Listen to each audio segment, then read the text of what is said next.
Buenas tardes a todas y a todos. Y bueno, le damos la bienvenida a la mesa de evaluación docente por pares y autoevaluación. Cada ponencista, ¿ya? Va a tener 15 minutos para presentar. Yo les voy a ir avisando de todas maneras cuando se acerquen al tiempo.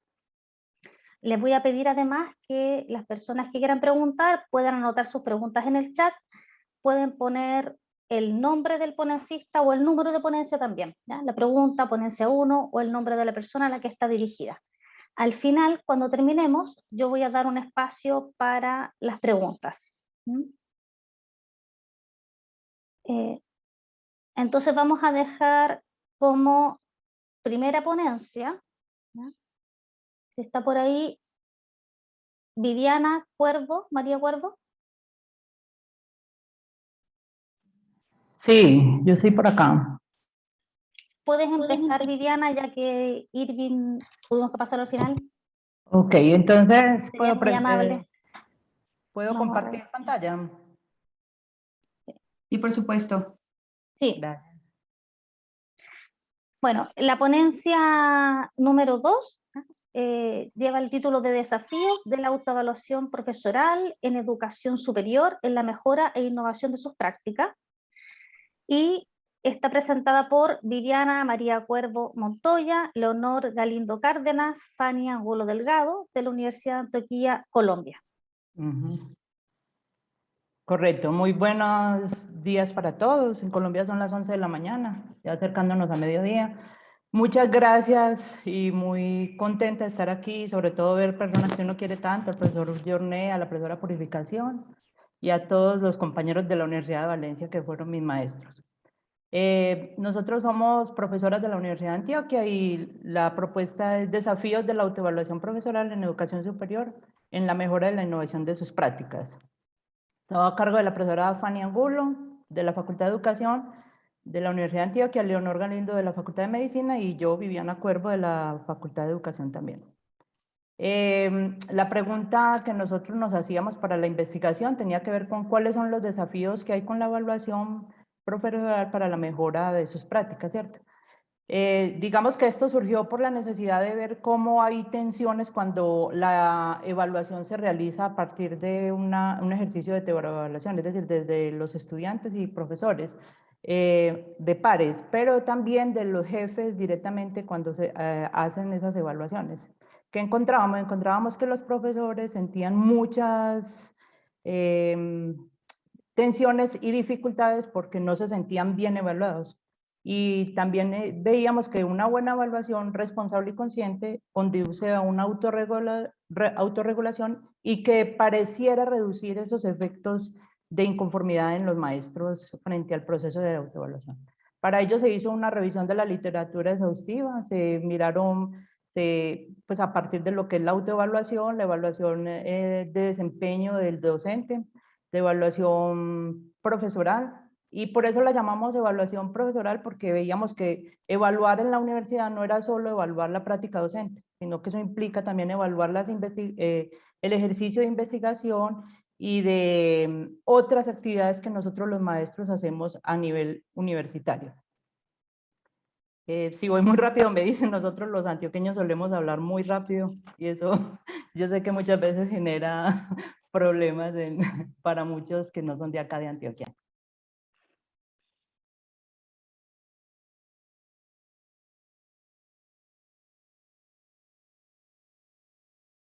Viviana, estás muteada.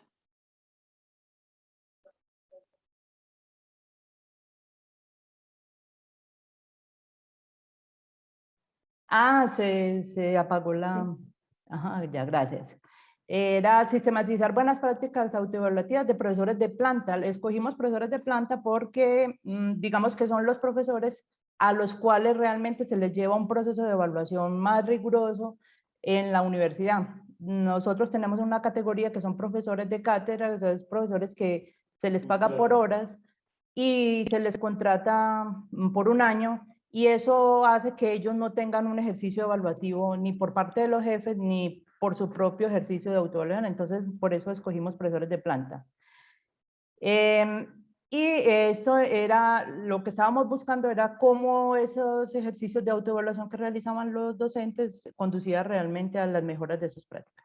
El ejercicio, el objetivo específico, entonces tenía que ver con la caracterización de buenas prácticas autoevaluativas y definir las condiciones que reducen el efecto de la heteroevaluación sobre la autoevaluación. Entonces, el proceso que se llevó, entonces, primero fue una definición de objeto de conocimiento a partir de las normas institucionales y los antecedentes que hay en autoevaluación, identificación de actores, para ello se tomaron 16 profesores de medicina, de educación y de la Facultad de Ingeniería, más específicamente de ciencias exactas, y dentro de ellos también participaron algunos jefes de departamentos. La situación inicial de los elementos de contexto, entonces tenía que ver con análisis de la información que encontrábamos, de las propias evaluaciones que tenían los docentes, que ellos nos facilitaron, pero también se hicieron entrevistas semiestructuradas a los docentes y esto se analizó a través del Atlas TIC. Entonces, esto también nos conllevó también a un análisis que se hizo una triangulación tanto de los hallazgos que encontramos a nivel internacional con respecto a la literatura a nivel nacional y también a nivel institucional, y dentro de las entrevistas los análisis de tanto lo que decían los propios profesores como los jefes y la revisión documental de lo que eran las evaluaciones de los profesores. ¿Qué encontramos? Que las prácticas de autoevaluativas están fuertemente relacionadas con la representación de autoevaluación que tienen los docentes.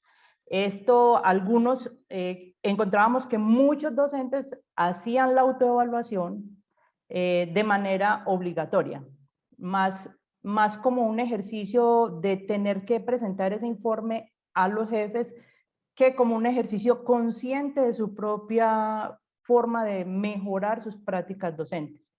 Y muchas veces esto no llevaba a un ejercicio honesto y transparente que implica la autoevaluación. También encontramos que había muchas tensiones que se generan a partir de estos ejercicios de autoevaluación y esto conlleva que para que realmente se tenga que hacer un buen ejercicio de autoevaluación, se debe hacer una práctica honesta y transparente y que sea respaldada por evidencias que los profesores vayan asumiendo como elementos fundamentales para el análisis de su propio ejercicio. Pero esto no era la única condición, se requiere también un ambiente laboral que permita que esto se dé, porque encontrábamos que muchos, también dependiendo del grado que tienen los jefes de ellos, es decir, si yo soy un profesor vinculado, pero mi jefe, porque eso pasa en la Universidad de Antioquia, mi jefe no está vinculado, yo no me veo obligada a pasarle un buen ejercicio de evaluación. Simplemente lo hacen como que tengo que cumplir porque finalmente me tienen que evaluar, pero él no es una persona que tenga mayor autoridad sobre mí, porque además yo soy vinculado, él no. Entonces, eso conllevaba a una práctica que no es realmente una práctica transparente ni honesta del propio profesor. Eso nos conlleva a pensar que se generan tensiones también debido a ese grado que ocupa unos u otros frente a la universidad. Otro de lo que encontramos es que en la universidad realmente no hay una norma que obligue al docente a autoevaluarse. Hay una norma que hace que el docente tenga que presentar un informe, pero ese informe no necesariamente es un ejercicio de autoevaluación, un informe de lo que él realiza durante el año que está siendo evaluado. Ese informe se lo entrega al jefe y finalmente él lo puede asumir como un ejercicio consciente de autoevaluación, pero muchos docentes lo que hacen es asumir como que yo tengo que presentar ese informe de lo que entrego, más no es el ejercicio de autoevaluación. Sin embargo, también entendíamos que la autoevaluación auténtica implica la toma de conciencia sobre cómo ven los otros el desempeño del profesor, o sea, los colegas, los estudiantes, los administrativos, y eso también hace que el profesor de una u otra manera se vuelva más consciente dentro de su práctica autoevaluativa. Entonces, eso que encontrábamos y veíamos que realmente no conllevaba buenas prácticas autoevaluativas, nos hizo pensar en esos desafíos que tenemos con la autoevaluación. Por un lado, hay un desafío muy grande y es generar una cultura de autoevaluación. ¿Esto por qué? Porque los profesores asumen la autoevaluación como, pues, dentro de la investigación que hacíamos, asumen la autoevaluación simplemente como un informe que tengo que pasarle al otro, más no como un ejercicio consciente y responsable, pero sobre todo autorregulado de la mejora que implica un ejercicio evaluativo. Y no solo de la mejora, sino también de todo lo que conlleva un ejercicio de autoevaluación, que es realmente poder fortalecer esas dinámicas que nosotros como docentes tenemos, pero que no solo nos conlleva mejoras de nuestro propio ejercicio, sino también sobre lo que hacemos, y es decir, sobre lo que enseñamos. En esa cultura de autoevaluación tendría que implicarse tanto la institución como los propios docentes para poder empezar a hacer, a entender que la evaluación va mucho más allá de un ejercicio de calificación o seguimiento o monitoreo que hace otro sobre mi práctica, sino que yo mismo debo de ser consciente sobre cómo debo de llevar un buen ejercicio de autoevaluación. Mejorar las prácticas de autoevaluación. Esto porque los docentes asumen ese ejercicio de autoevaluarme, como ya lo venía diciendo, como el informe, entonces lo entrego, pero cuando yo empiezo a ver, porque muchos también decían que el hecho de ellos sentarse con nosotros en la entrevista y empezar a valorar lo que ellos habían hecho, los hacía reflexionar sobre todas esas evidencias que ellos recogían para poder entender cómo era su ejercicio profesoral, y eso los conllevaba realmente a pensar que ellos podían empezar unos a escribir más frente a su propio ejercicio, otros empezaban a decir que no era suficiente el instrumento que la universidad les pasaba para ese ejercicio de autoevaluación. Es más, el ejercicio simplemente ellos lo asumían, el instrumento, perdón, lo asumían como una lista de chequeo. Entonces, que más que entender ese como una lista de chequeo, era una reflexión sobre ellos mismos. Entonces, eso hace que ellos empiecen a describir otras prácticas de autoevaluación, como el mismo performance, la misma escritura, y también como la necesidad de recabar toda la información, o sea, todas esas evidencias que luego los conlleva a ellos a un análisis para luego poder entender cómo mejorar eso que ellos vienen observando en su propio ejercicio autoevaluativo.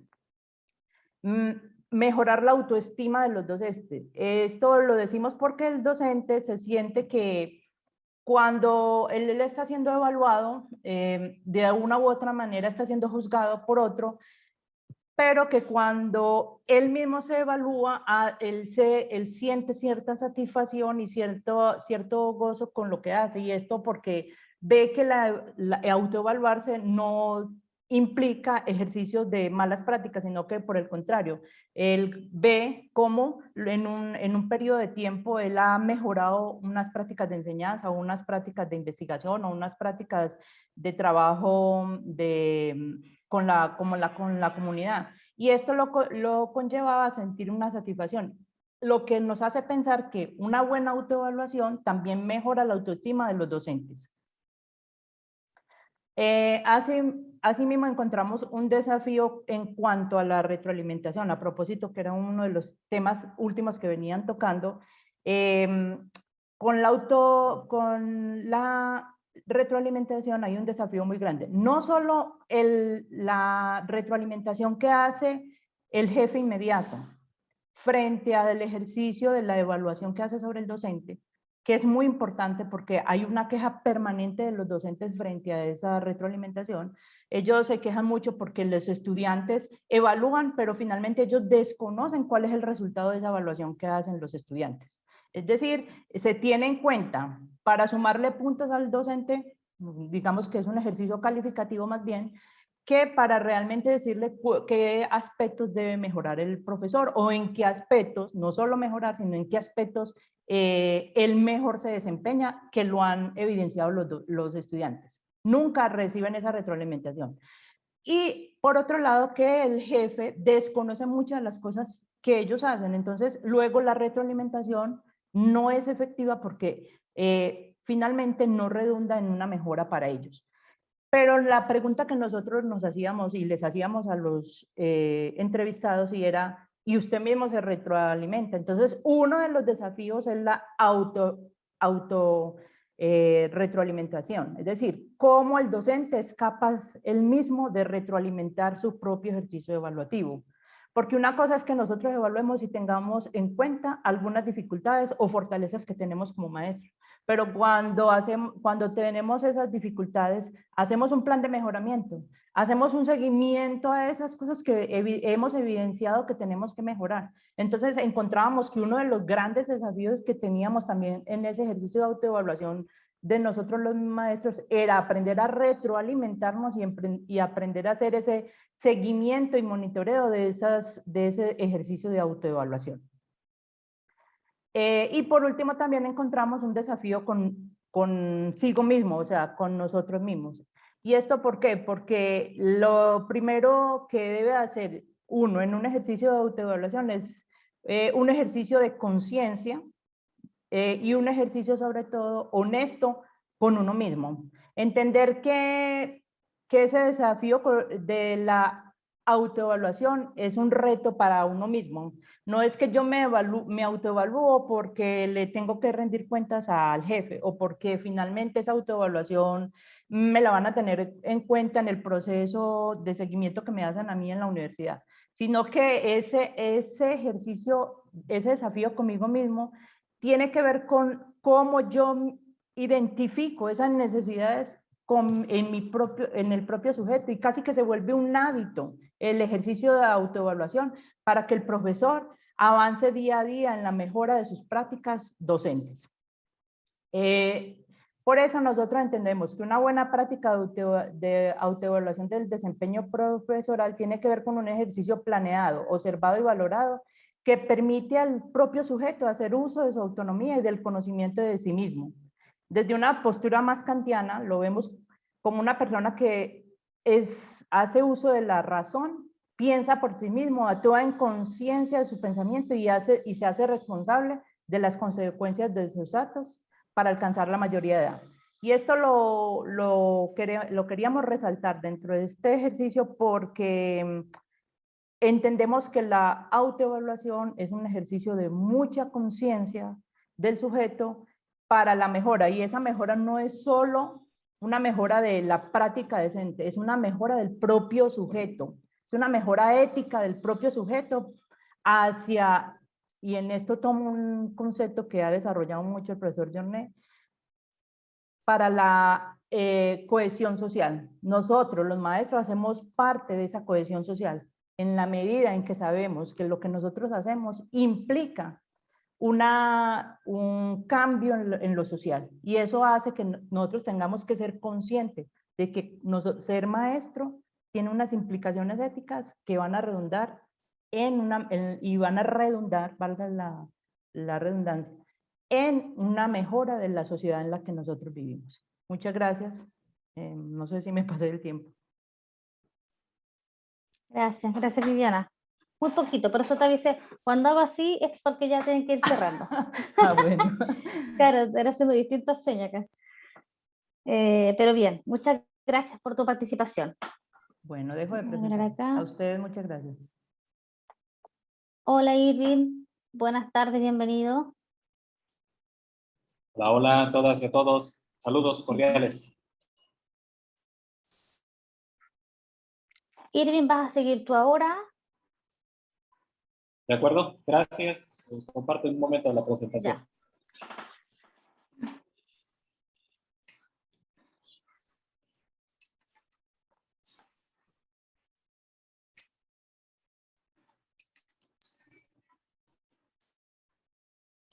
Ok, voy a compartir.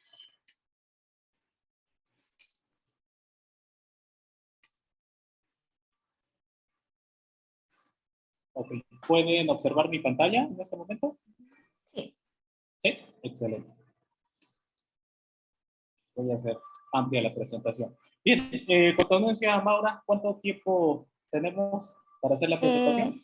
15 minutos, Irving. 15 minutos. Okay, voy a programar también aquí mi Sí, dispositivo yo pongo de todos móvil. modos el cronómetro y te aviso un momento antes, De acuerdo. cuando quieran unos minutitos. Perfecto, muchas gracias. Pues buenos días a todas y a todos.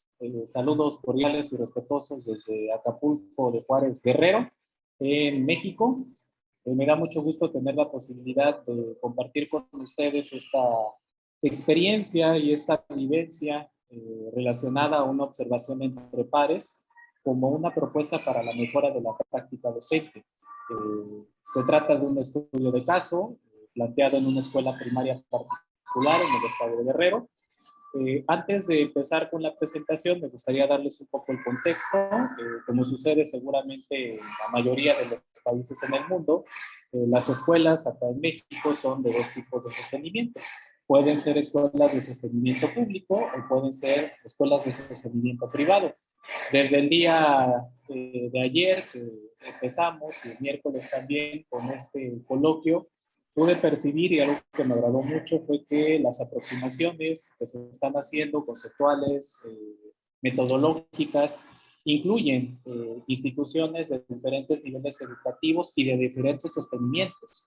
Y eso me parece muy importante porque tenemos que ir transitando poco a poco hacia la mirada de que la escuela no es una, sino que la escuela tiene sus particularidades y de acuerdo a esas particularidades cuentan por sí mismas con una serie de condiciones muy específicas que las hacen únicas y las hacen irrepetibles. Y creo que varios de los colegas lo han señalado. Entonces, el punto de partida para este ejercicio de observación entre pares, pues fue platicar en un primer momento acerca de la práctica docente y sus principales características.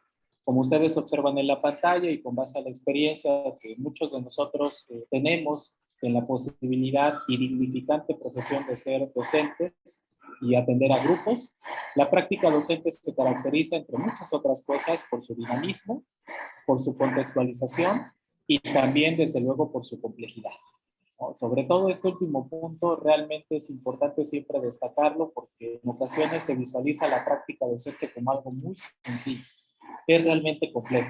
Y hasta el momento en el cual no tienes la posibilidad de estar frente a un grupo en diferentes niveles, realmente uno dimensiona a qué se refiere particularmente la complejidad.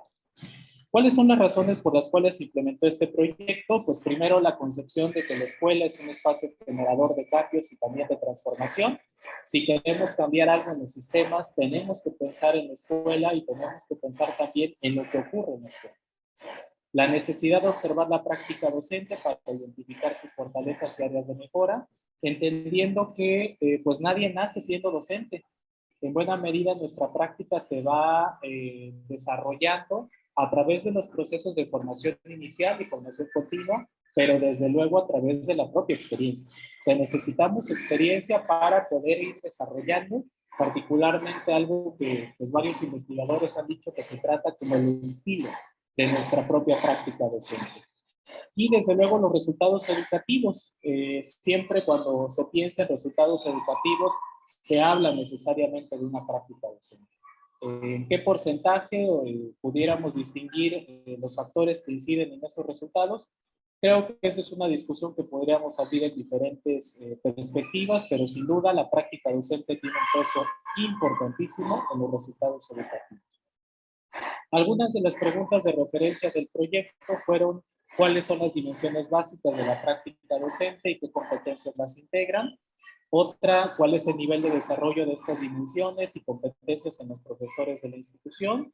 ¿Qué estrategias y acciones pueden implementarse para mejorar el desarrollo de estas competencias?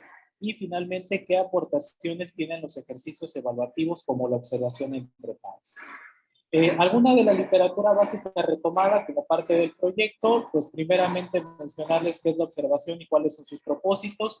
Yo destaco aquí a tres referentes, el caso de Gebhardt, el caso de Malderes y Werdig, sobre todo porque ellos hacen énfasis en la necesidad de identificar que la observación es un proceso sistemático que cuando tú le asocias o la asocias con algún propósito específico como la formación, el desarrollo o la evaluación, tiene sus particularidades. En el caso particular de la observación entre pares, nosotros en el proyecto, aquí en la institución educativa, la ubicamos como una observación dirigida principalmente al desarrollo. Y en ese sentido, Richards, Farrell, White han señalado algunas ventajas y desventajas para llevarla a cabo. No cito todas, pero sí cito como las que me parece algunas de las principales o de las más relevantes, ¿no? Por ejemplo, en términos de ventajas, la principal aportación que tiene la observación, pues es que de una u otra manera estimula la reflexión sobre la práctica propia, es decir, veo al otro, pero me estoy viendo a mí mismo. Eso me parece excelente y extraordinario. También te permite compartir ideas y experiencias cuando lo vinculas el proceso de observación a un proceso también de retroalimentación. Es decir, nosotros no partimos de la mirada solamente que habría que observar, sino también que habría que retroalimentar. Y eso nos pareció excelente. Y también algo que nos pareció excelente como parte ventaja o de ventaja de la observación entre pares fue el hecho de que contribuye a que los docentes amplíen su sentido reflexivo. Y en estos textos como Cartas a quien aprende o Cartas a quien quiere enseñar, lo establece de manera muy clara, ¿no? O sea, la reflexión tiene que ser práctica relevante de cualquier docente en cualquier nivel educativo. El tema aquí es cómo generas reflexión sobre tu propia práctica. Es un ejercicio que evidentemente te da cuenta de tus fortalezas, pero también de tus muchas áreas de oportunidad que tenemos eventualmente.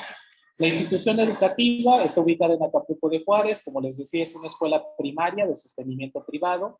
En el ciclo escolar 2020-2021 elaboraron en ella 11 profesores en la sección primaria, 174 estudiantes fueron atendidos, 11 años en promedio de antigüedad de los docentes, 2 con estudios de posgrado y 9 con estudios de licenciatura. Y un punto importante, este proyecto surge en el contexto de la COVID-19. Eso es muy importante retomarlo, ¿no? Fue parte de las razones en el contexto también de que tuvimos que migrar, como seguramente pasó en prácticamente todos los países, de una modalidad presencial a una virtual. Entonces, a nosotros nos interesaba aquí en la institución identificar precisamente cómo lo hicieron, qué hicieron y qué condiciones tuvieron los maestros precisamente para ese tránsito.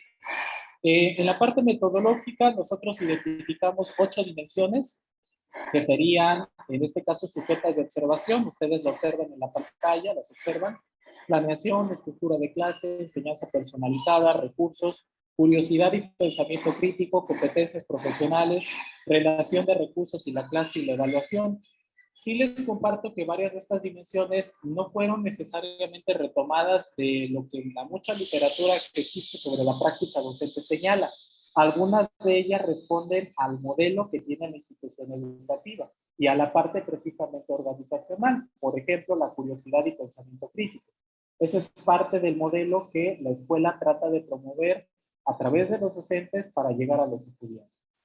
En el caso del guión de observación, se elaboró un guión que incluyera 8 ítems, cada uno con un valor de 1.25. Se aplicó en 2 momentos, eso es algo muy importante mencionárselos. Lo hicimos en los meses de enero y después en mayo.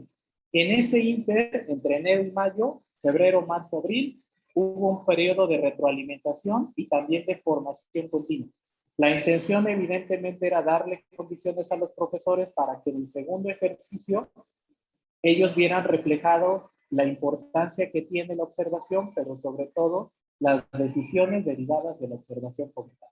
Y en esa parte la cuestión directiva de la institución nos ayudó pues bastante.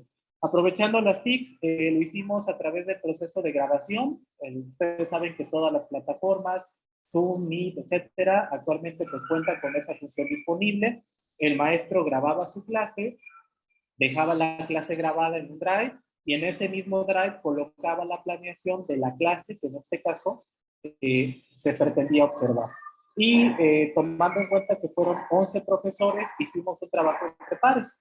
En una parte yo me metí para hacerlo pares, pues 11 no es un número par como tal, yo me tuve que incorporar como responsable académico de la institución para precisamente pues, apoyarlos en este proceso.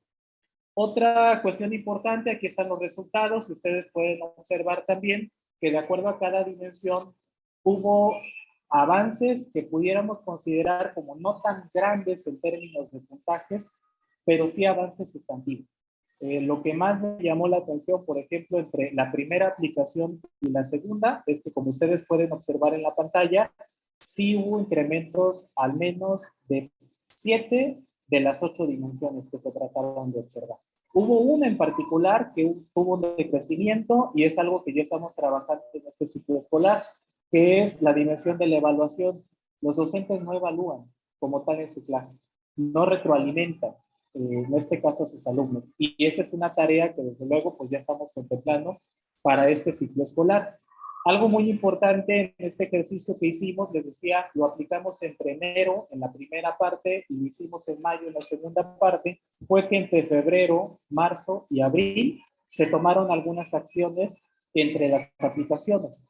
Primero, por ejemplo, tuvimos sesiones de retroalimentación entre los profesores. Sí me interesaba y nos interesaba con la parte directiva que los docentes conocieran sus resultados, pero sobre todo entre ellos mismos fueran intercambiando sus propias experiencias. ¿Sabes qué, compañera? Yo observé esto. ¿Sabes qué, compañero? Yo observé lo otro. Yo te sugiero esto, tomando en cuenta que al final comparten el mismo contexto. Se trata de la misma institución y en algunos casos se trata de los mismos grupos y de los mismos alumnos.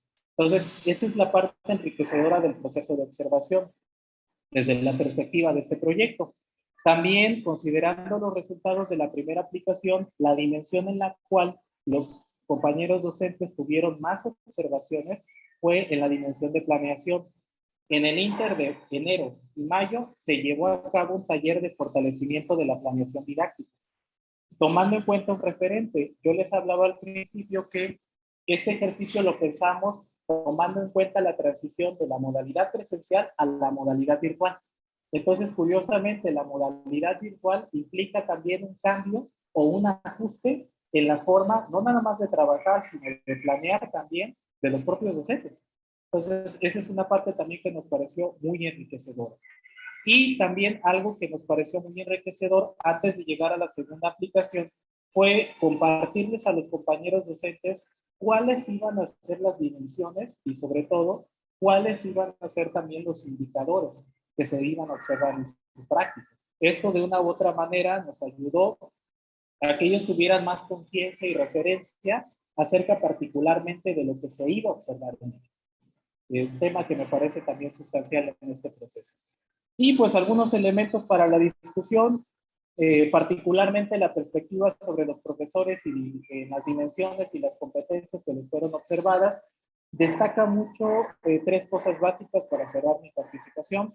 Primero, en cuestión de la planeación, les reitero, los compañeros docentes en este ejercicio pues valoraron mucho la formación continua que se les propuso a partir de los resultados obtenidos en la primera aplicación. Ahí reconocen ellos que está la principal valía del ejercicio de observación. El hecho de no nada más darles cuenta de lo que les hace falta, sino cómo se les puede apoyar para la práctica. También otro de los elementos que llamó mucho la atención en su perspectiva, el tema de la estructura de la clase. Los docentes nos dijeron, sin duda, transitar de lo presencial a lo virtual es todo un reto y es un ejercicio de ensayo y error. O sea, no hay libro, no hay manual que pueda prepararte para esa transición. Sí podemos tomar como referencia algunos ejemplos y experiencias, pero la realidad es de que es un proceso que está basado más en ese dinamismo, ensayo y error completamente.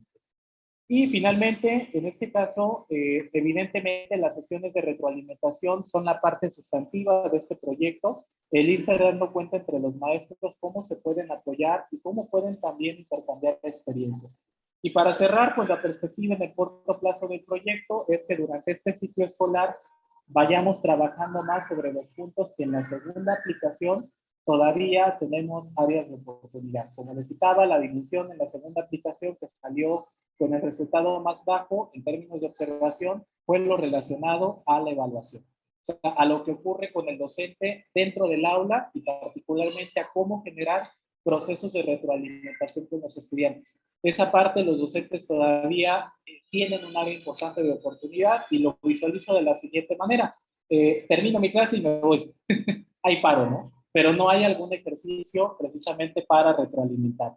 Y retomo este decálogo que tuve la oportunidad de escuchar por primera vez en 2015 de Fernando Martínez Rizzo, uno de los excelentes investigadores en materia de evaluación educativa que tenemos acá en México, con algunos puntos que me parece relevantes, sobre todo para estos ejercicios de observación y de evaluación también, ¿no? relacionado, por ejemplo, con tomar en cuenta que la observación es nuestro proceso central, no hay que poner la evaluación por encima de ella, no hay que observar en vano, hay que santificar el propósito de la observación y el diseño tiene que estar en función de este propósito, hay que honrar validez y confiabilidad, ese es un tema que sin duda vamos a tener que seguir trabajando, y finalmente también, pues no dañar a los observados ni a los observadores. La intención precisamente es ayudarnos mutuamente, sin difundir desde luego falsos resultados ni ocultar los verdaderos. Lo que resulte, eso hay que darlo a conocer.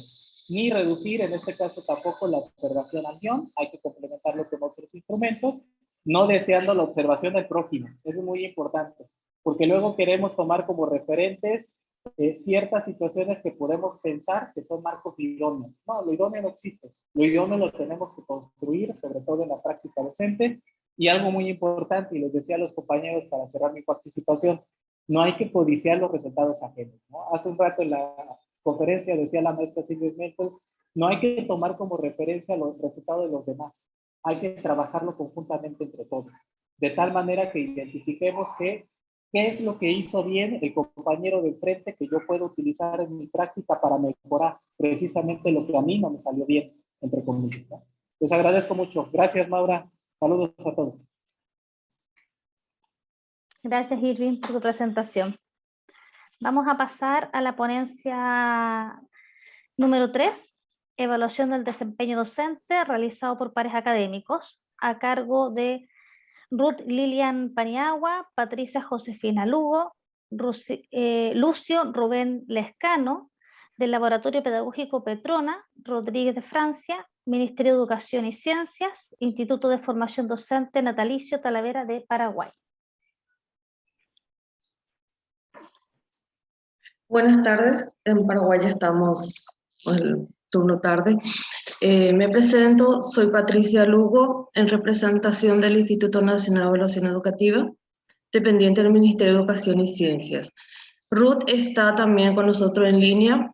Ella es una experiencia, vamos a presentar una experiencia que fue realizada durante el año 2017 y 2018 en Paraguay, que es referente a un reencuentro, prácticamente va a ser un reencuentro metodológico de la experiencia de pares académicos. Muy oportuno es la experiencia del compañero de Colombia, donde al interior qué pasó en la escuela. Nosotros vamos a estar dando un reencuentro de cómo evolucionó Paraguay en cuanto a la figura externa. En este caso nosotros le llamamos figura externa porque fue la experiencia fuera de la escuela, es decir, que el maestro que observó al otro maestro fue fuera de esa institución. ¿Cómo iniciamos esto? Desde el 2014. En 2014 nosotros estuvimos trabajando con 32 voluntarios que participaron en la institución misma, ¿verdad? A revisar, hacer un análisis documental de la experiencia de sus otros compañeros. También fueron externos, no fueron de la misma institución, sino que fue de otra institución cercana a otro distrito del país. ¿Qué hicimos con esta experiencia? Empezamos a hacer los primeros pasos de la revisión documental de lo que es la evaluación de desempeño y teníamos trabajar con la parte sindical, que es el gremio docente, donde se le veía la evaluación como punitiva en Paraguay. ¿Qué hicimos ese 2014? 2014 al 2015 hicimos una revisión documental, vimos la literatura, toda la experiencia que tuvimos a nivel territorial, con legitimidad gremial y político, logramos instalar un sistema de acompañamiento pedagógico, que es la evaluación docente en Paraguay. La denominación tuvimos que cambiar por el temor que tenían los maestros. Habitualmente están acostumbrados a hacer una autoevaluación que hemos ya escuchado durante todo este coloquio. Sí tenemos una autoevaluación, un cuestionario donde el docente hace su reflexión, luego hay un cuestionario superior. A partir del 2000 para adelante, 2016, socializamos otro tipo de documentos que pueda trabajar el superior y incluimos la figura externa.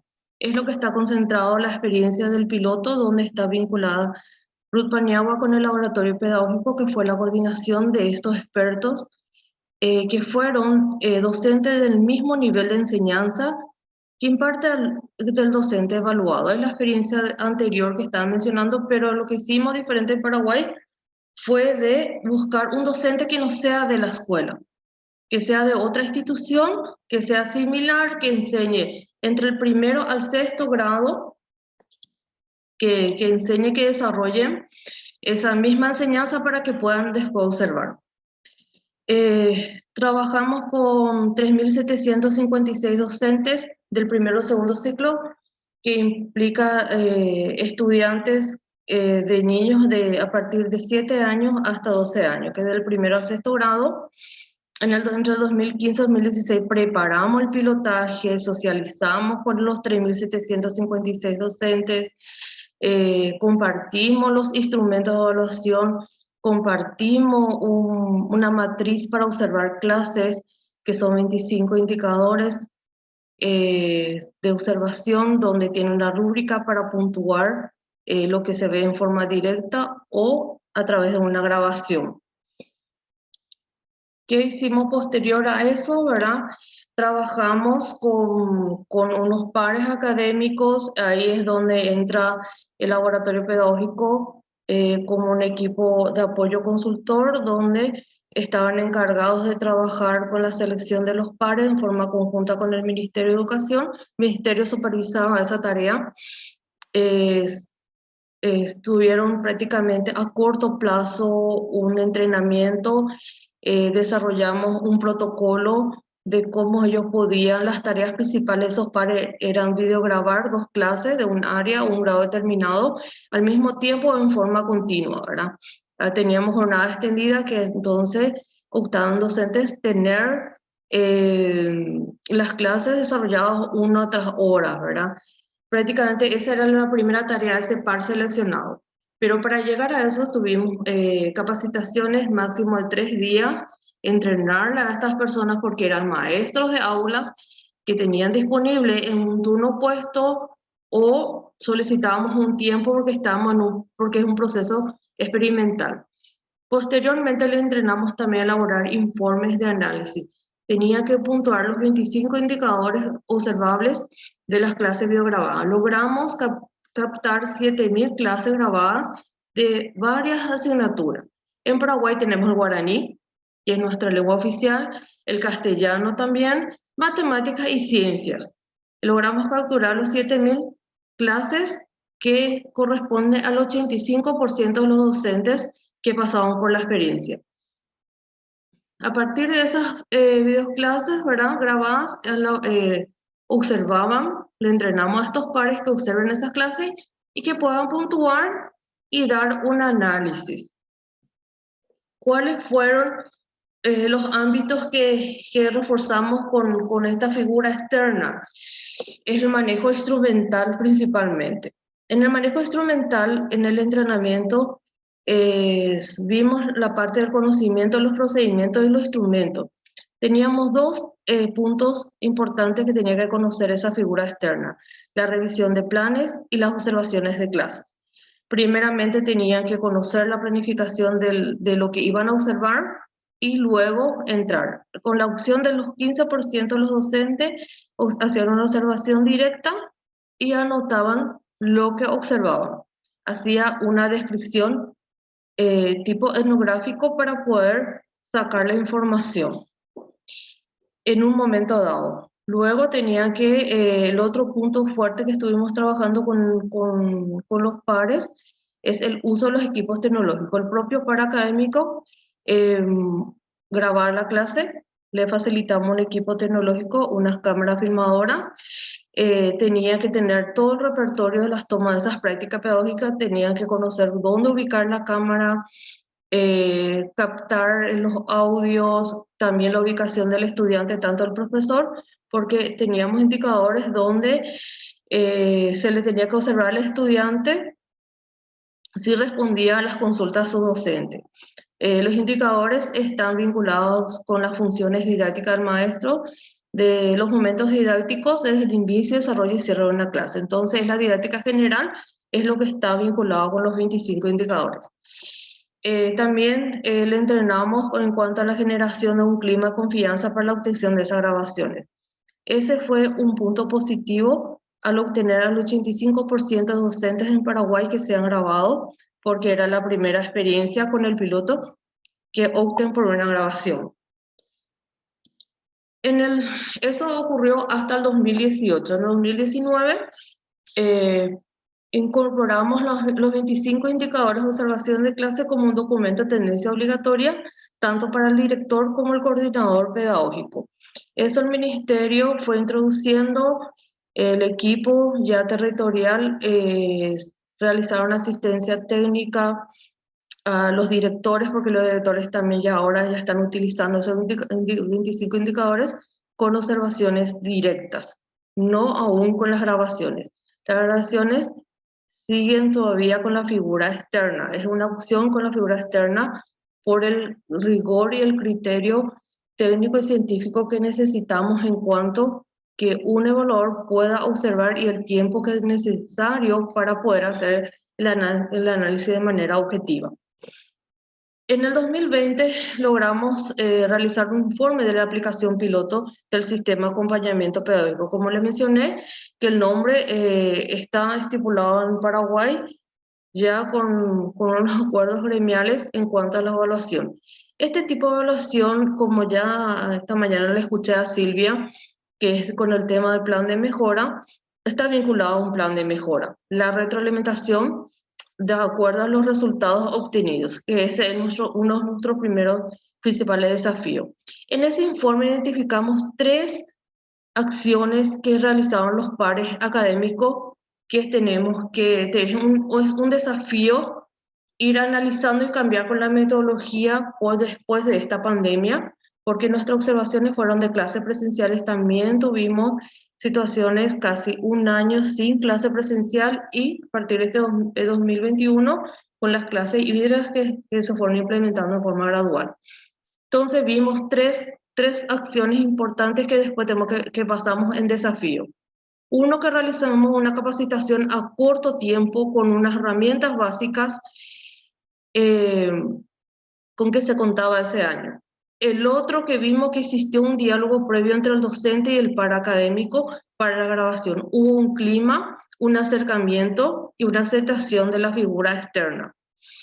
Y el otro punto es donde sí tenemos que reforzar muy fuertemente, que voy a recalcar porque Silvia es la que me llamó la atención lo que dijo con el tema de la rúbrica.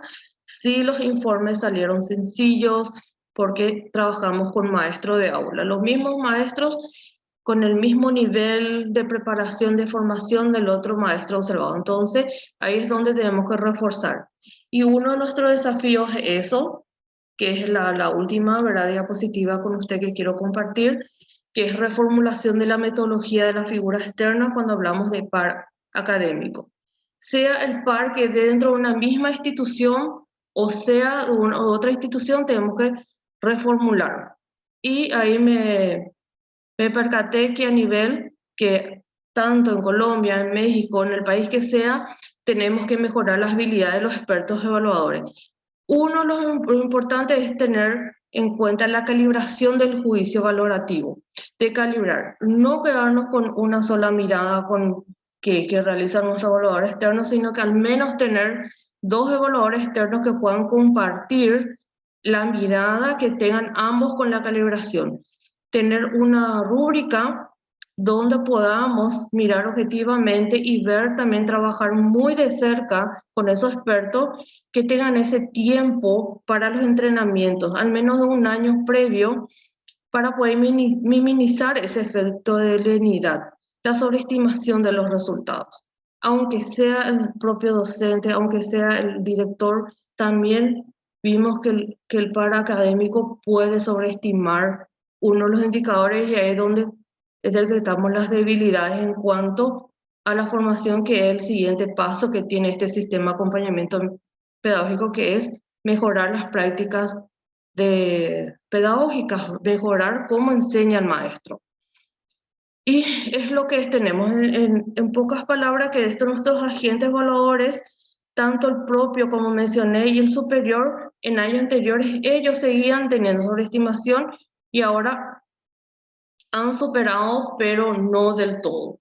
También es una figura externa, por eso estamos trabajando con la reformulación de la metodología para poder ver cómo ir mejorando tanto la mirada objetiva de ese experto que pueda lograr identificar en qué parte está teniendo dificultad el maestro en aula, cómo se le puede estar ayudando para mejorar esa enseñanza y lo más importante, cuánto aprenden los estudiantes de la información que recibe su maestro. Eso es lo más importante con esta figura externa. Y por último, como estaban ya mencionando, sí necesitamos un respaldo del desarrollo institucional sólido. ¿Qué quiere decir? Que la figura externa tiene que tener un respaldo sólido con suficiente infraestructura, un equipamiento, el personal adecuado que pueda ir acompañando y no solamente dejar, sino que constantemente tengan un monitoreo y evaluación de su quehacer diario, que es la mirada externa. Mirar el contexto de su propio par docente, su compañero, y que pueda darles después una retroalimentación objetiva de este punto y que esto pueda incidir en la formación continua. Ese es nuestro aporte de lo que es de Paraguay, de nuestra experiencia. Tenemos 2 expertos internacionales que apoyaron este proceso desde la construcción hasta el informe. Héctor Valdés, el experto evaluador cubano, y Armando Loera, que es el experto mexicano que trabajó con nosotros en cuanto al informe. Ruth, ¿algo más que quiera aportar?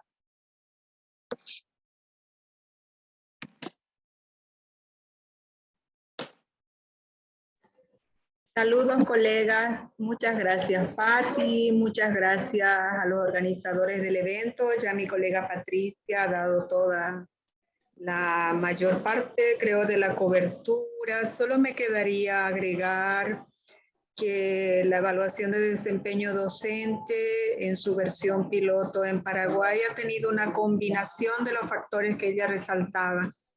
Lo tecnológico, porque se utilizaron videograbaciones. Paraguay tiene probablemente una de las bibliotecas más extensas después de la de México quizá, porque son más o menos 7.000 registros de videoclases del primero al sexto grado de 4 áreas curriculares. Por otro lado, también junto a lo tecnológico, la parte científico-académica, de la mano de 2 educadores muy prominentes, el profesor Héctor, desde que venía del tiempo de ser director de la UNESCO, del IESE, del laboratorio. Y por otro lado, la legitimidad social del lado del gremio en Paraguay, porque una evaluación siempre es vista como algo temeroso, ¿verdad? Y en este caso se ha tomado las salvaguardas de informar al gremio y que el gremio pueda tener conocimiento de que esta evaluación trae consigo la oportunidad de la formación. Junto a ello debemos destacar otro tema que es relevante, que es la formación de expertos en evaluación de desempeño docente. En ese sentido, se ha formado a nivel institucional una red, se ha conformado más bien una red de evaluadores que está compuesto por células en cada departamento, que son 17 en Paraguay, y junto a ello tendríamos la formación misma de las personas, de especialistas, lo mencionaba Patricia, es una suma de elementos. No solamente es necesario que tengan dominio conceptual y metodológico los evaluadores, sino también que tengan credibilidad social y política, hablo de política educativa. Y por otro lado, que también haya la logística necesaria, el soporte tecnológico y logístico para poder cubrir todas las eventuales crisis que puedan surgir en la implementación de un piloto, más allá del piloto, en el ajuste metodológico que se tenga que hacer del piloto con miras a su escalamiento o a su transición a política de Estado, que es el desafío que queda ahora. Gracias. Muchas gracias, gracias por el espacio. Todo tuyo, Maura. Dale, gracias.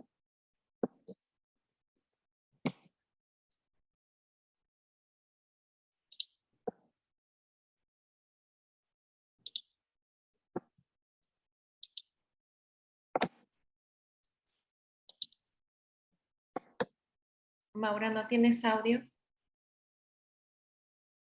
Disculpe, ya, ahora sí.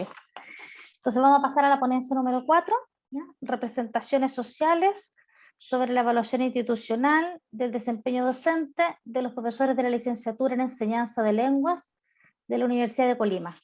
Y está a cargo de Carmen Alicia Magaña, Francisco Figueroa, no, del Instituto Tecnológico y de Estudios Superiores de Profesores de la Licenciatura en Enseñanza de Lenguas, ¿ya? De México. Gracias. Hola, buenos días. ¿Está lista, Carmen? Sí. Sí, gracias. Uh-huh. Bueno, buenos días a todos. Nosotros venimos del Instituto Tecnológico y de Estudios Superiores de Occidente, del ITESO, en Guadalajara, México. Bueno, este trabajo es el trabajo de investigación que he estado realizando estos últimos 3 años ya. Ya vamos casi en la parte final de los resultados y estos son los primeros hallazgos que tenemos de la investigación, llamada Representaciones Sociales sobre la Evaluación Institucional del Desempeño Docente de los Profesores de la Licenciatura en Enseñanza de Lenguas de la Universidad de Colima. Bueno, este es prácticamente el contenido general que verán en la presentación. Y bueno, comenzando primero por el contexto pues general, para que tengan la idea en dónde se llevó a cabo la investigación. Fue en la Facultad de Lenguas Extranjeras en el estado de Colima, en México.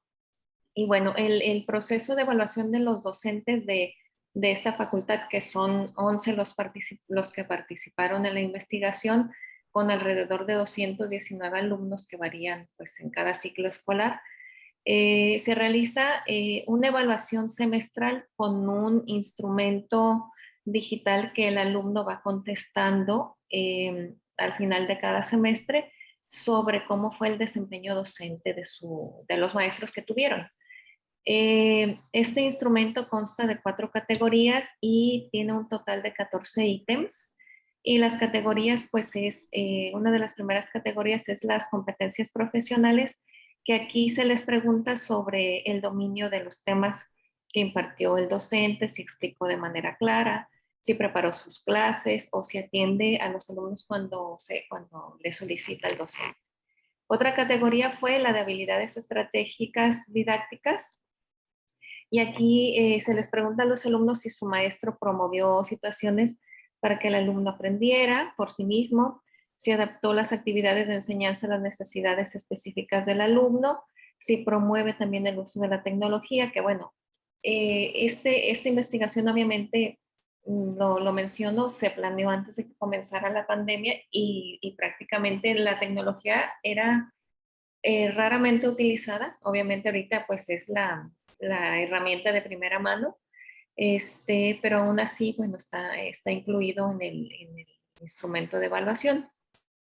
Otra de las categorías es sobre la evaluación del aprendizaje, que tiene que ver con que el docente haya utilizado diferentes formas de evaluación del aprendizaje del alumno, si cumplió con los objetivos que se planteó en su programa de clase, si respetó estos criterios de evaluación y si le dio retroalimentación a sus alumnos para fortalecer sus áreas de mejora.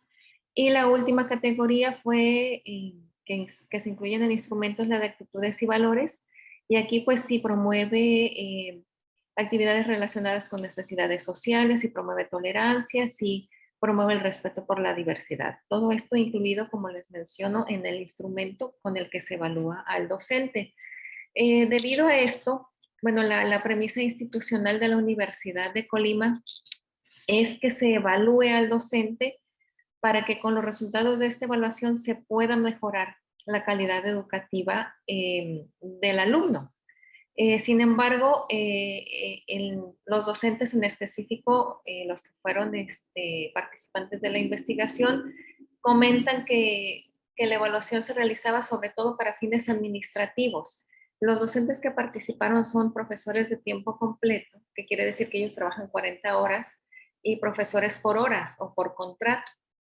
Entonces, ellos, sobre todo los profesores por horas, decían que los resultados de su evaluación eran como el instrumento de la dirección para a veces no darles horas o para no recontratarlos. Y que bueno, los resultados que ellos veían en algunos de sus resultados era que los alumnos evaluaban a veces solo por terminar el instrumento, o que evaluaban basándose en la parte afectiva con el docente, de cómo se llevaban con el docente, y que con base en eso pues ellos emitían su juicio, no tanto leyendo bien el instrumento, por lo que los resultados a veces no eran tan confiables. Y bueno, a partir de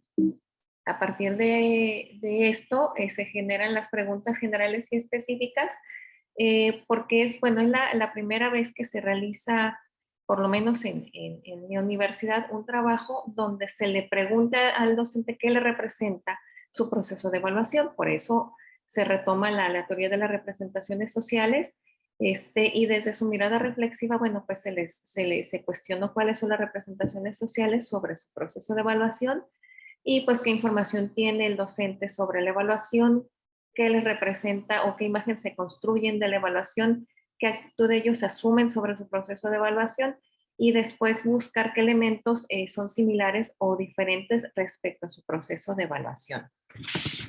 Para el soporte teórico de esta investigación, bueno, se habló sobre la evaluación del desempeño, la evaluación docente, perdón, donde se menciona pues que es la evaluación, que hay que establecer los estándares para evaluar, qué se quiere evaluar, obviamente, es la preparación académica del docente, el desempeño que ellos tienen frente a su grupo, la relación afectiva, obviamente el ser docente pues es, ahora sí que lo que cimenta la formación del alumno en la escuela, es el transmisor del conocimiento y aporta al aprendizaje social.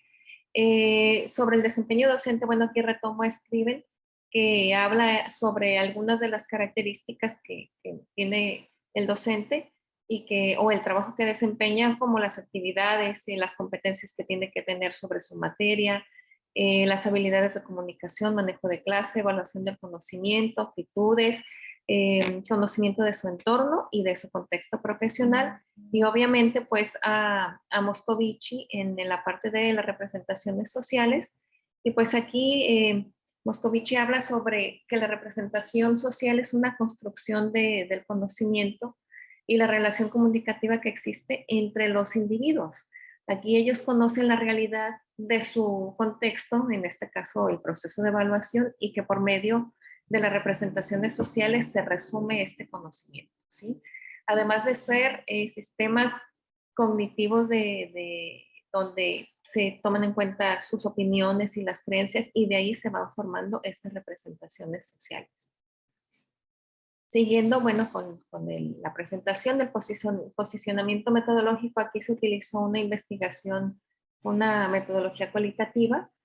¿Por qué? Porque se pretende explorar la subjetividad del sujeto, aporta la búsqueda de información y recopilación de información, se orienta sobre todo también a la comprensión de fenómenos sociales y educativos, y aquí se utiliza el trabajo con la experiencia de las personas que participaron.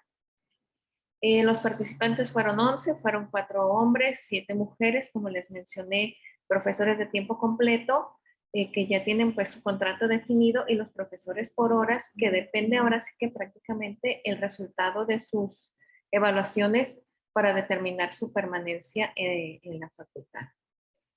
Cabe mencionar que la evaluación que se realiza, como les mencionaba, la hace el alumno, pero también la dirección del plantel y la misma universidad emiten un promedio más, que al final todos los resultados se suman y se saca el resultado final del docente en su evaluación. El análisis, los instrumentos, bueno, que se aplicaron esto que presento fue un cuestionario de redes semánticas que forma parte de los métodos asociativos. Lo que se pretendía con este cuestionario de redes semánticas que de manera, pues ahora sí que la idea principal era que se aplicara en persona. La pandemia, obviamente, como a varios de los compañeros nos afectó ir personalmente, entonces se hizo de manera, pues se hizo en línea. Lo que se pretendía era que de primera mano el alumno contestara lo que el profesor, perdón, lo que se le viniera a la cabeza. Se le dieron palabras estímulo y estas palabras estímulo generarían otras palabras definidoras. Y bueno, se hizo un análisis de acuerdo a un ejercicio realizado por Valdés, donde se saca la frecuencia con la que los docentes contestaron tales palabras a partir de la palabra estímulo. Se saca un peso semántico, hay un indicador de distancia semántica entre la que tiene más jerarquía y la que tiene menor jerarquía, y el conjunto total de las palabras que surgieron. Yo les voy a presentar rápidamente, bueno, unas gráficas y la red de estas palabras. Y además este análisis se retoma con las dimensiones de las representaciones sociales de Moscovich, que es la información en campo de representación y la actitud, como se mencionaron en las preguntas que previamente se mostraron. Fueron 6 palabras estímulo. La primera fue la evaluación institucional, que aquí es el proceso en general que se realiza. Las palabras que surgieron cuando se le dice al docente, ¿qué piensas cuando lees evaluación institucional? Entonces ellos dicen, bueno, es un instrumento, tiene que ver con calidad, las finalidades, la mejora, es un proceso sesgado, sirve para evaluar y sirve para controlar. Estas fueron las que tuvieron más peso. Esta es la frecuencia con las, más bien quiere decir que son las palabras o las veces que se repitieron dichas palabras, perdón. Y bueno, aquí se hace el núcleo de la red de esta primera palabra, estímulo. Y bueno, aquí les muestro la siguiente, que es la de evaluación docente. Ahora sí que es el ejercicio personal con el que el docente se relaciona, y tiene que ver con su desempeño docente. Entonces ellos dicen, bueno, yo pienso sobre mi evaluación docente, mi desempeño, que sigue siendo inapropiada, que sirve para mejorar, que es un instrumento nada más, que nos evalúan las competencias, pero que también es un instrumento o es una actividad que nos estresa. Y bueno, aquí les menciono pues el peso de cada palabra y las frecuencias con las que se mencionaron dichas palabras y su rol.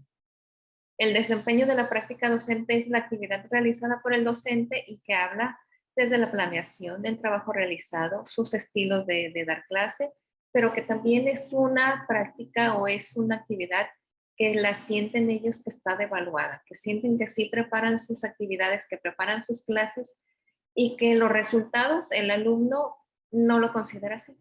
Entonces, por eso consideran que sigue estando devaluada su práctica del desempeño docente.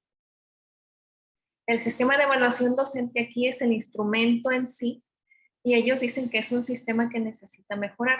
Como les mencionaba, el tema de la pandemia, pues ahorita la mayoría de las clases siguen siendo en línea, pero antes no todos los docentes utilizaban la tecnología y tampoco las escuelas en general de la universidad. Tengo un ejemplo específico como el Instituto de Bellas Artes, donde estudian música, danza, etcétera, y era rara la ocasión donde ellos utilizaban la tecnología. Entonces era siempre un apartado donde el alumno, el docente, perdón, salía bajo en su evaluación. Y bueno, hablan ellos que es un tema de recursos humanos. ¿Por qué? Porque la parte administrativa ahí está presente y sigue siendo el instrumento, pero que el actor, poco mencionado, siguen siendo no solo el docente y el alumno, sino la dirección y la misma universidad. Y los resultados de su evaluación docente, ellos dicen que de esos resultados depende su remuneración económica porque se les da un estímulo económico. Siguen saliendo sesgados. Aporta también para la mejora de su práctica como docente porque de ahí se especifica ciertos cursos de acuerdo a los resultados para que los maestros puedan fortalecer sus competencias y la retroalimentación. Esta retroalimentación no se da con la dirección, no hay un espacio donde ellos puedan sentarse con la dirección y decir, mira, estas son tus áreas de mejora, esto es lo que necesitas fortalecer, y es parte de lo que ellos consideran que falta dentro de su proceso de evaluación. Y finalmente la autoevaluación, porque hay un pequeño instrumento para el docente y que les sirve de espacio de reflexión, de replanteamiento profesional. Dicen que está sesgado porque, como les menciono, no hay un espacio para que ellos puedan platicarlo. Y bueno, la actitud de ellos ante su proceso de evaluación, algunos dicen que ni siquiera quieren leer los resultados porque precisamente no consideran que el instrumento no es lo mejor.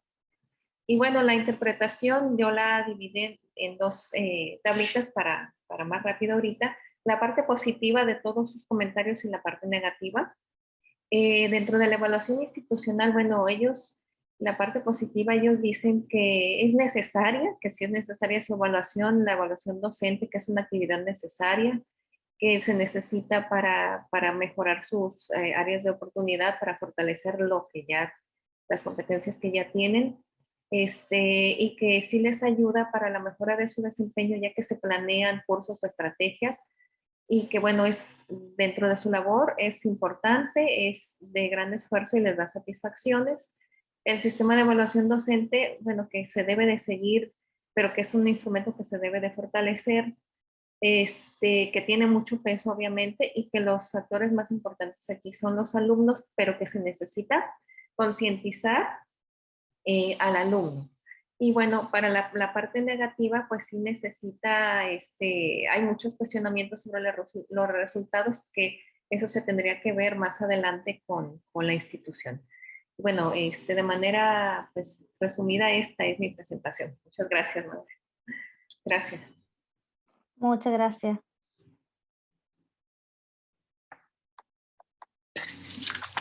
Entonces vamos a hacer un espacio, ahora vamos a abrir un espacio para preguntas o comentarios, cosas que quieran comentar también de las presentaciones de otros colegas, o si quieren hacer alguna pregunta. Pueden escribir en el chat o levantar la manito. Y les voy dando la palabra.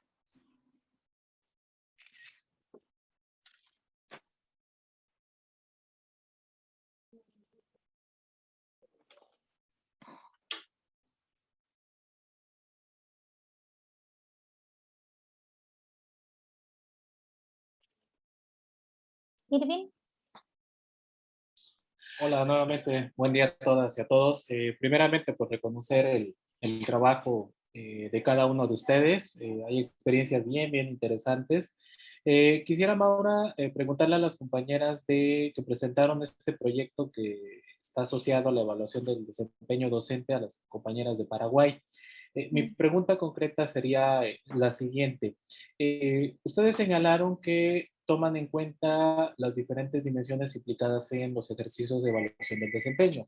Está la parte teórica, está la parte metodológica, pero hablaron de algo que me parece muy interesante, que tiene que ver con esta parte política social que está asociada a estos procesos.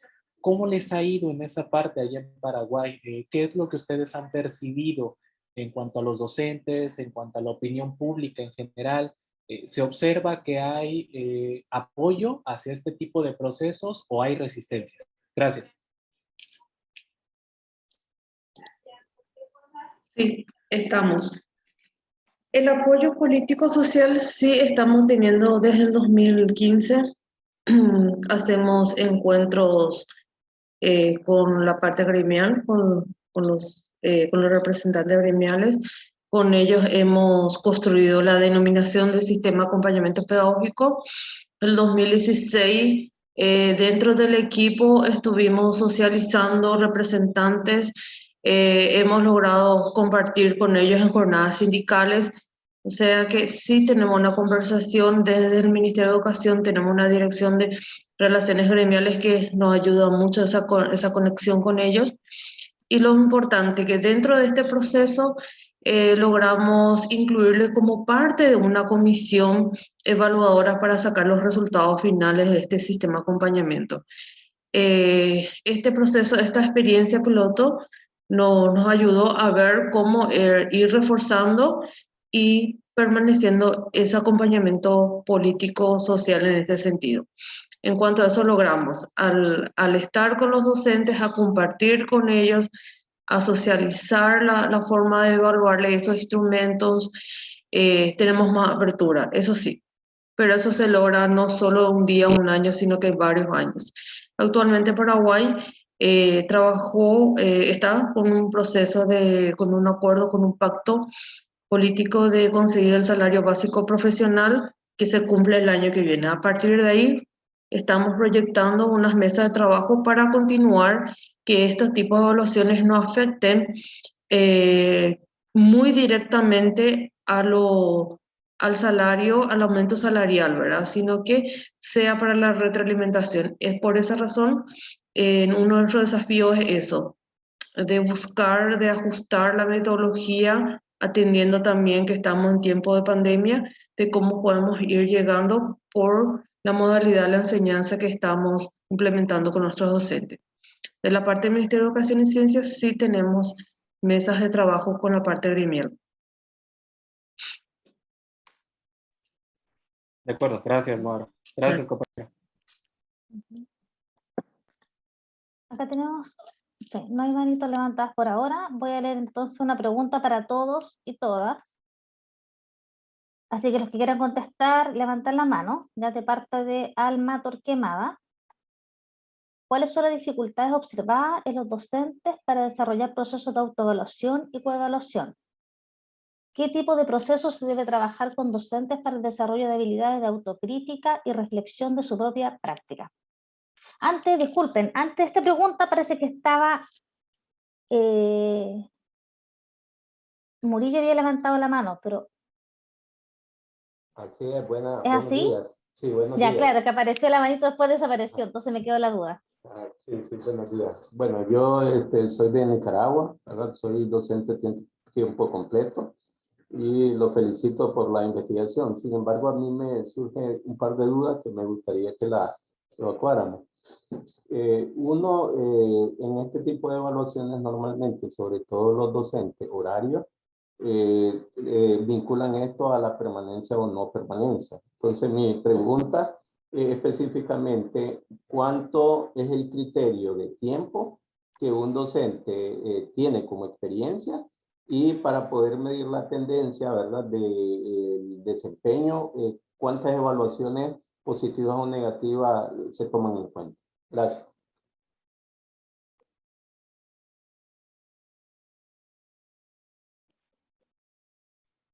Bueno, si me permite, yo mencioné un poquito sobre la permanencia con relación a los resultados de la evaluación. Depende mucho que el docente se vaya por los resultados, depende también de la antigüedad. Los que sí le sufren son los nuevos docentes, por decirlo así. Si el docente va comenzando, casi se le da un año de gracia para sus 2 primeras evaluaciones, porque un año escolar son 2 semestres. Entonces, con relación a sus resultados, es prácticamente el tiempo que se les da. Los docentes que ya tienen más antigüedad, más de 5 años, sí se les llega a disminuir el número de horas clase. Ahora sí que si hablaron con el docente, bueno, se les da como la advertencia, porque son las palabras que utilizaron, de que tienen que mejorar para el siguiente semestre si no se mantienen ese número de horas, o hasta que mejoren sus resultados se le van a aumentar. Ya depende, como les digo, de la antigüedad, porque también por la parte administrativa, pues el docente es un poquito más difícil que se le despida, pero los que sí van comenzando tienen ese año como de gracia para tener unos buenos resultados y que se mantengan. Ruth, veo que estás con la manito levantada.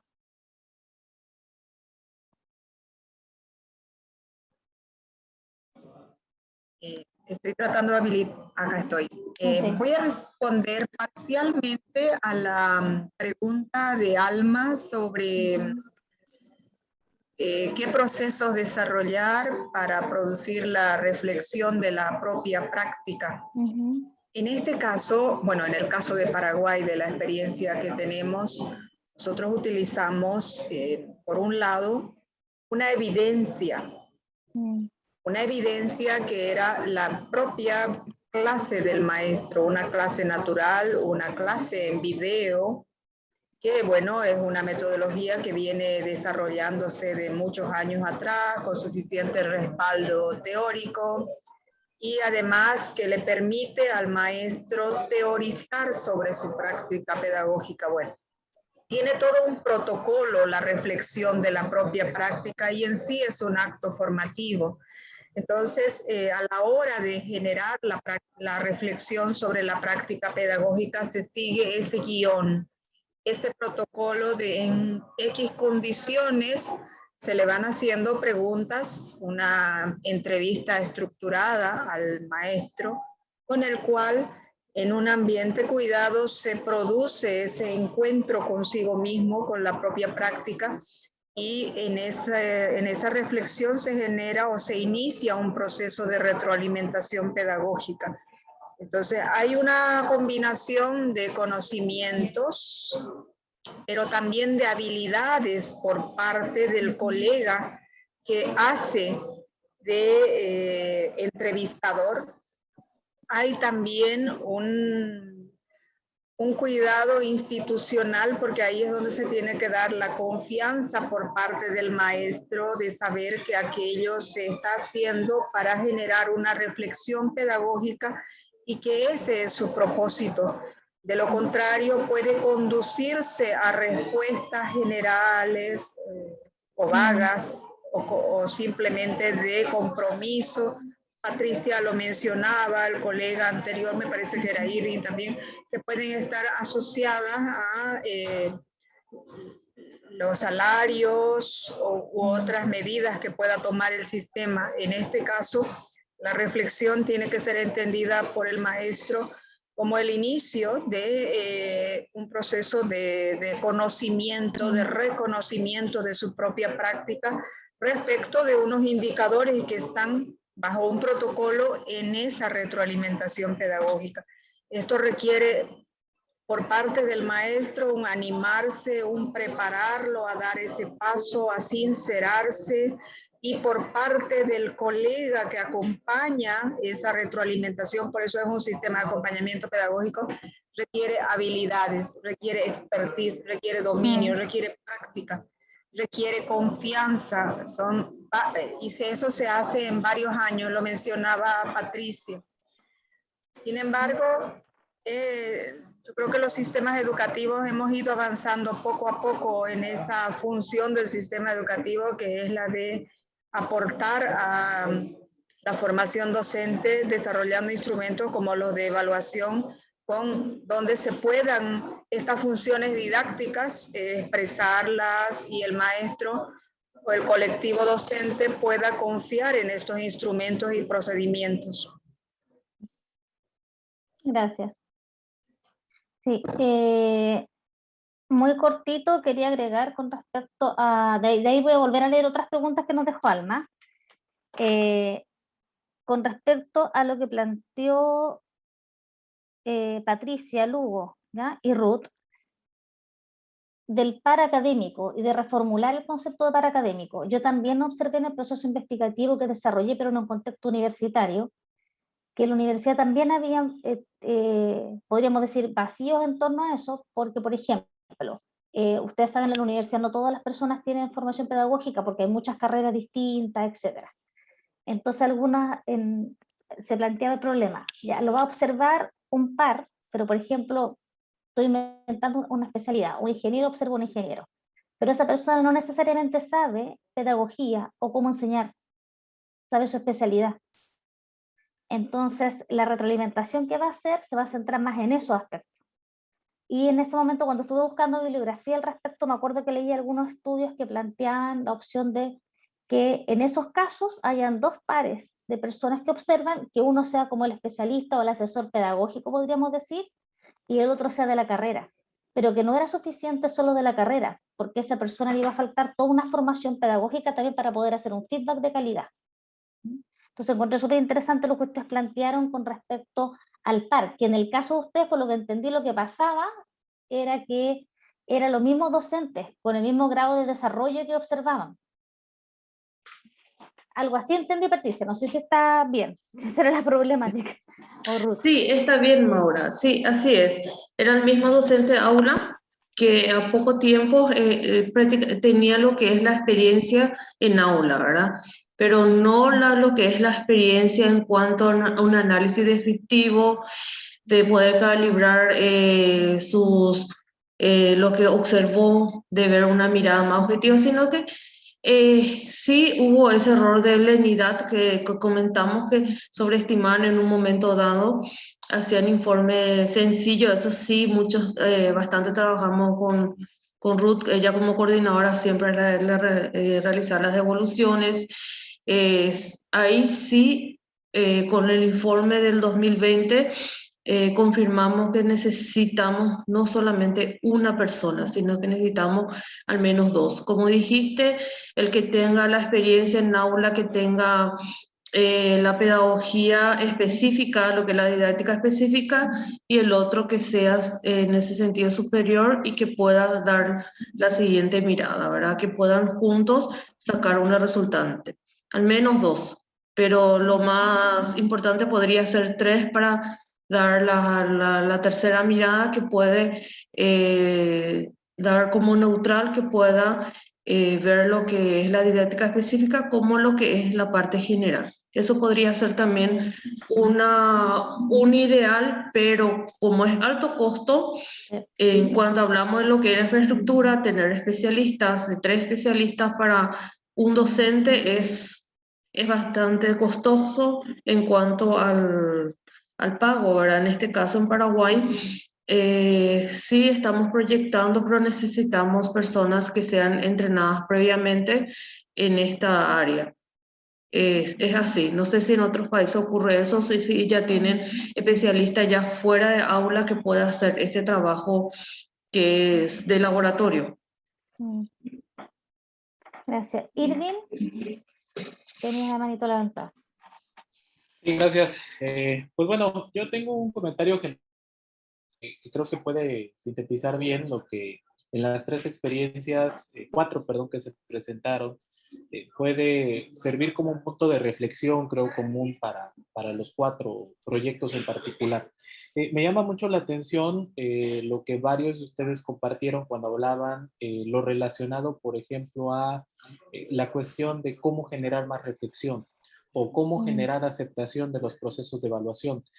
Ahí hay un término que seguramente todos ya hemos escuchado, pero no le hemos dado quizás la dimensión adecuada, que es la cultura de la evaluación. O sea, tenemos que entender bien esa parte de cultura porque implica todo, o sea, implica desde cuál es la mirada que tenemos acerca de la evaluación, cuáles tienen que ser sus posibles consecuencias, cuáles tienen que ser sus alcances. Acá para las compañeras de Paraguay, en México tenemos una experiencia, lo comentaba la maestra Silvia Smenkels en la mañana, en 2013. Yo sí las invitaría, hay documentos, hay una página que quedó como un repositorio del histórico del instituto que hizo o acompañó más bien ese proceso, fue el Instituto Nacional para la Evaluación de la Educación. Ahí están los estudios precisamente de implementación que creo que les van a ayudar a darles una dimensión precisamente de lo que sucedió en México. Sin duda la parte de cultura de evaluación es algo que solamente se contextualiza haciéndolo, o sea, no hay más. ¿No? Puede haber manuales y manuales y manuales, pero para entender la dinámica hay que meterse de lleno al proceso, ¿no? Y cierro mi comentario nada más. ¿Cómo generar reflexión desde esa mirada de cultura? No implica necesariamente cambiarles el chip a los participantes, ¿no? O sea, esto no es como que pues, le retiro una USB y le coloco otra y eureka, ¿no? Ya prácticamente ya hay una nueva perspectiva sobre la evaluación. Es algo que tenemos que ir trabajando, ¿no? O sea, aquí nos tocó en este proceso de implementación del proyecto que les compartí de observación entre pares, me tocó ver docentes muy animados que decían, sí, yo quiero que me observen. hasta docentes que tenían pánico, o sea, pánico como tal, del hecho de que alguien observara su clase porque se sentían, me comentaban ellos, como invadidos en su espacio. Ese es precisamente un matiz de la cultura de la evaluación, ¿no? Esa es la perspectiva que tenemos. ¿Y cómo lo logramos en este caso poco a poco ir solventando? Pues primero definiendo muy bien o presentándoles de manera muy concreta cuáles eran las intenciones o cuáles eran los alcances que iba a tener este ejercicio de observación. E incluso cuando empezaron a ver que no había consecuencias, ellos mismos dijeron, pues así sí, así sí me interesa participar. Entonces, esa es la mirada o el alcance que tiene la cultura de la evaluación. Muchas gracias. Claro, yo creo que la observación también con la pandemia, con todo este tema de la pandemia, también eso se ha abierto mucho, ¿no? O sea, porque cuando uno va a hacer, acá por ejemplo, cuando vamos a hacer clase híbrida, uno está siendo observado por muchas personas. Después queda ese video grabado, entonces yo creo que también eso ha bajado un poquito el estrés de ser observado, ¿no?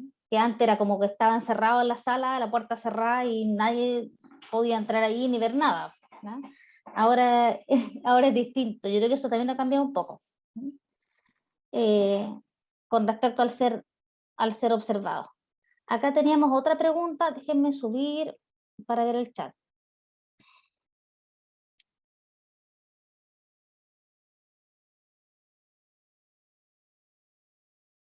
Alma también preguntaba acá qué tendrían que hacer las instituciones para favorecer una evaluación docente utilizando este tipo de metodologías, retroalimentar la práctica de los profesores. Y se refería a la metodología que expuso Carmen. Gracias. Sí, bueno, yo creo que primero la institución debería de dejar de hacer ver la evaluación que es un instrumento meramente administrativo, porque si los docentes lo perciben es porque generalmente se ha estado haciendo así para fines administrativos. Y sobre todo la parte de ver, se tiene que dejar de ver qué es administrativo para poder verle el lado de la reflexión y de la retroalimentación, que es lo que el docente está necesitando porque lo está mencionando. Entonces creo que esa parte, lo digo de manera específica en la facultad donde se realizó la investigación, se debe de dejar de ver así y sí abrir el espacio, porque hay docentes que no se sienten ni siquiera con la confianza de ir con el director y platicar, porque no ha habido esa apertura. Entonces creo que sí se debe de trabajar y explicar claramente qué es lo que se requiere de ellos y enfocarse en esa parte. Sí, yo solamente agregaría entre lo que dice Carmen y también recordando lo que dijo Irving recién, es ser coherente entre las intenciones de la evaluación y sus fines, porque también en el camino uno ve que se pierden esas cosas. O sea, yo aquí varias de las entrevistas que tuve que hacer para mi tesis en distintas universidades, veía lo mismo que los profesores decían, está declarado, por ejemplo, un propósito formativo, pero después cuando se hace todo el proceso y se llega al final, hay se usa para otras cosas y hay otras finalidades. ¿Ya? Como lo que muchos de ustedes hablaron acá, de asignar ramos, hasta recurso económico o distintas situaciones. Entonces hay como un problema que en el camino se pierde ese vínculo, que tenemos que obviamente todos por la ética de la evaluación también resguardar. Yo creo que una parte de los principios éticos de la evaluación. Gracias Carmen, por aquí te agradecen tu respuesta. Vamos a ver si alguien quiere agregar algo, hacerle una pregunta. Voy a revisar hacia arriba por si algo se nos pasó. Sí, ya.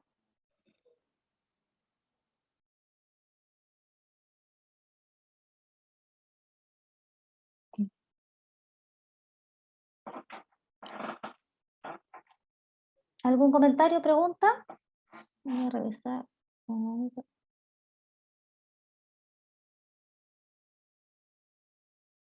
Luis Murillo. Muchas gracias. Yo solo quería hacer una pregunta sobre todos los que han investigado la parte metodológica. A ver, por ejemplo, en el caso de Nicaragua se ha visto un fenómeno a partir de unos 20 años y es una proliferación de una cantidad de universidades que son relativamente, que le denominamos de garaje, pequeñas, pues que no tienen mucho prestigio, Sin embargo, se tratan de incluir en estos procesos de revisión metodológica y aplican algunos métodos de evaluación que prácticamente no son tomados en cuenta porque los docentes, y yo mismo, ¿verdad? Lo he sentido, percibimos que es más la parte económica comercial que la parte de la evaluación metodológica que se establece, es decir, los instrumentos que se establecen no son aplicados por la persona adecuada y además son tan subjetivos que prácticamente en vez de cuidar la calidad, la están deteriorando. Entonces, me gustaría saber cómo se perciben en su país o si es una realidad diferente.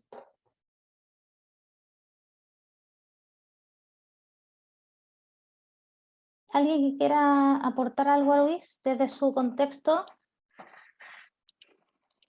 Irving. Sí, bueno, lo que comenta el compañero sin duda representa y caracteriza bien la complejidad precisamente de los procesos de evaluación.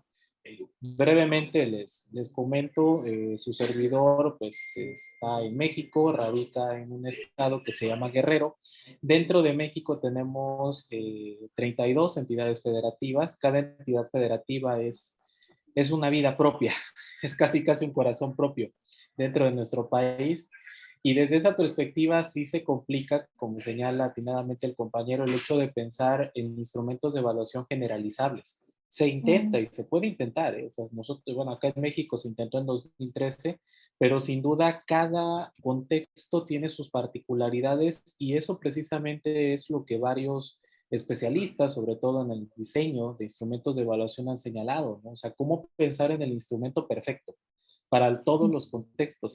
Tendríamos que pensar, no sé, a mí se me ocurrió en algún momento en 32 instrumentos, uno para cada entidad y aún así creo que no sería suficiente, ¿no? Esa es la parte también como metodológicamente complicada.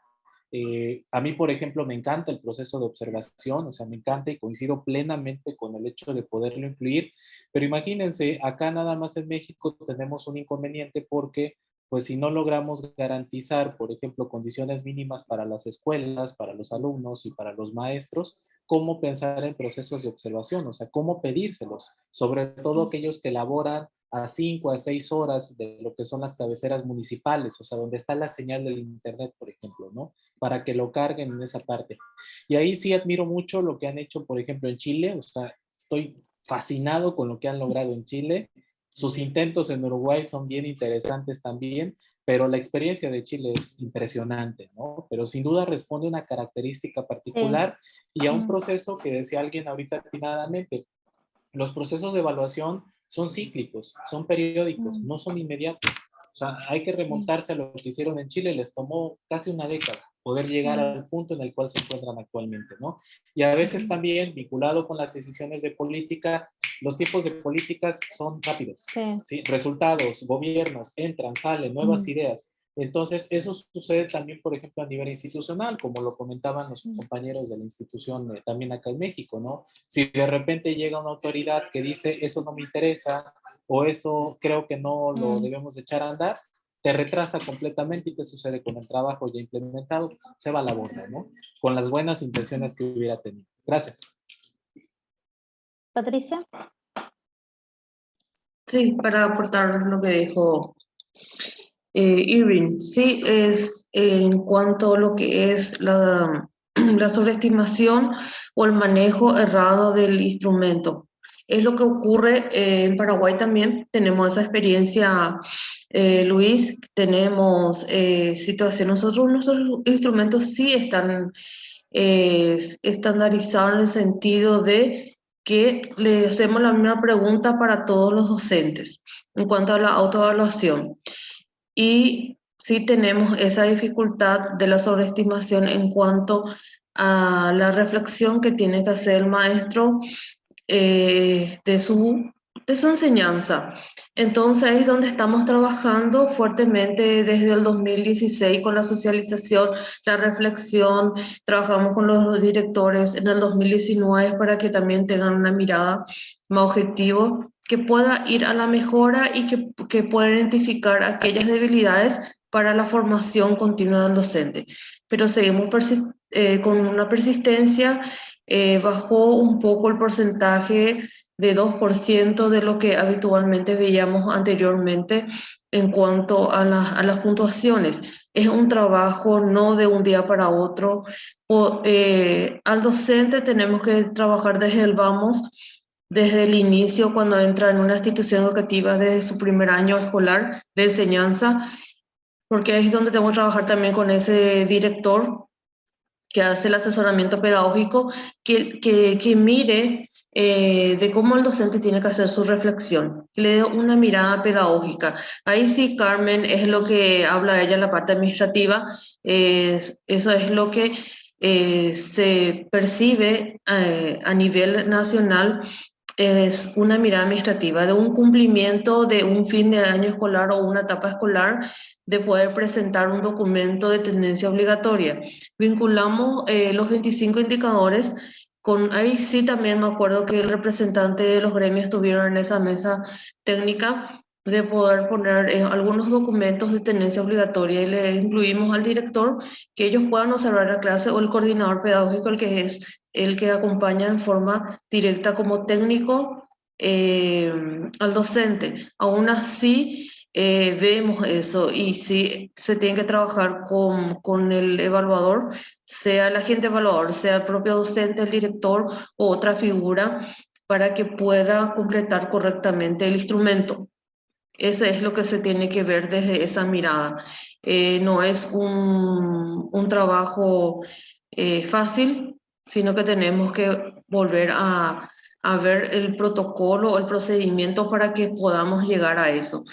A nivel, con éxito, tener resultados más objetivos, que podamos identificar esas debilidades que tiene el docente. Aún así, no podemos todavía vincular con los resultados del aprendizaje de los estudiantes a nivel censal. ¿Por qué razón? Porque aún nos falta todavía trabajar con lo que es la parte de las prácticas pedagógicas. Eso es lo que ocurre en Paraguay. Estamos desde el instituto revisando la parte de la literatura para ir reforzando los protocolos, los procedimientos para cada agente evaluador. Ruth, sí. Ahí, colegas, si me permiten, en el caso de Paraguay, para contarles, cuando ustedes atiendan el nombre, es Sistema de Acompañamiento Pedagógico.